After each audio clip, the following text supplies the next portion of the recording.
आज एस जयशंकर यांनी स्टेटमेंट दिलं की कुठलेही कोणी मध्यस्थी नव्हतं. हम्म, तरी प्रश्न हा उरतोच प्रसन्न की जेव्हा पाकिस्तान घुटण्यावर आलेलं होतं हम्म, तेव्हा आपण पीओके घेण्याचा सोडा किंवा पाकिस्तानला पूर्ण नेस्तनाभूत करण्याचा सोडा, बरं. कमीत कमी ज्या हाफिज सईद, अझहर मसूद आणि सैफुल्ला हा जो आहे तो ब्रेन आहे पहलगामच्या मागे. हम्म, अझहर मसूद, हाफिज सईद आपल्याला माहिती आहे 1998 मध्ये बीजेपीचं सरकार होतं, अटल बिहारी वाजपेयींचं, त्यांना सोडायला मंत्री गेले होते. अशी 70 वर्षातली पहिलीच घटना घडलेली होती.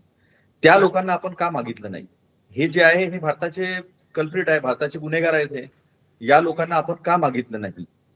कारण की जेव्हा डीजीएमओ त्यांचा पायावर आला, घुटण्यावर आला नव्हता, डोंगळ्यावर आलेले होते ते लोक, प्रश्न ते आपली सेना जी आहे प्रोफेशनल आहे, त्यांनी ज्या पद्धतीने आक्रमण केलं हे याच्याशी काही दुमत असण्याचं कारण नाहीये. आता 3 प्रश्न कसे उठतात.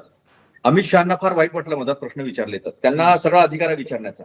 त्यांनी उठून असं म्हटलं की भारत का विदेश मंत्री जो संविधान की शपथ लेके आया है वो स्टेटमेंट दे रहा है, उसको भरोसा नाही आहे. मग आम्ही ठेवला होता ना भरोसा, मुखबिरी झाली होती ना याच विदेश मंत्र्याकडनं. काय म्हटलं होतं, at the start of war we have informed our counter part in the Pakistan that we are gonna attack terrorist installations. बरं. राईट. एक त्यांनी हे पण म्हटलेलं होतं की how can we fight with China, China is a bigger economy, we cannot fight with a bigger economy. हे 2 statement म्हटले होते. त्यानंतर आमच्याकडनं स्टेटमेंट आलं होतं, राहुलजींनी म्हटलं होतं की आम्ही जेव्हा इंग्रजांसोबत लढलो होतो, भारत देशातले सगळे नागरिक जेव्हा लढले होते तेव्हा तो तर जगत जेता होता, चायना जगत जेता नाही आहे. म्हणजे देशाच्या हितापेक्षा आपण घाबरतो की नाही हे एक महत्वाचं आहे.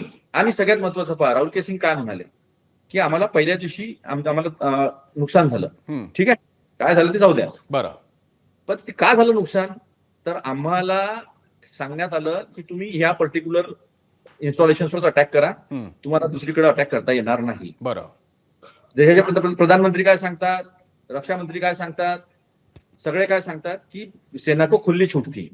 21 पॉइंट सेनानी आयडेंटिफाय केले होते आपल्या आर्मीनी, सेनानी. आणि आपण काय सांगतो, आपण फक्त 9 याच्यावर अटॅक केला. मग काय असे असे कोणते आपल्यावर बंधनं होते, अशी कोणती अडचण होती आपल्याला, असं का अमेरिकेच्या बाबतीमध्ये आपण बोलू शकत नाही?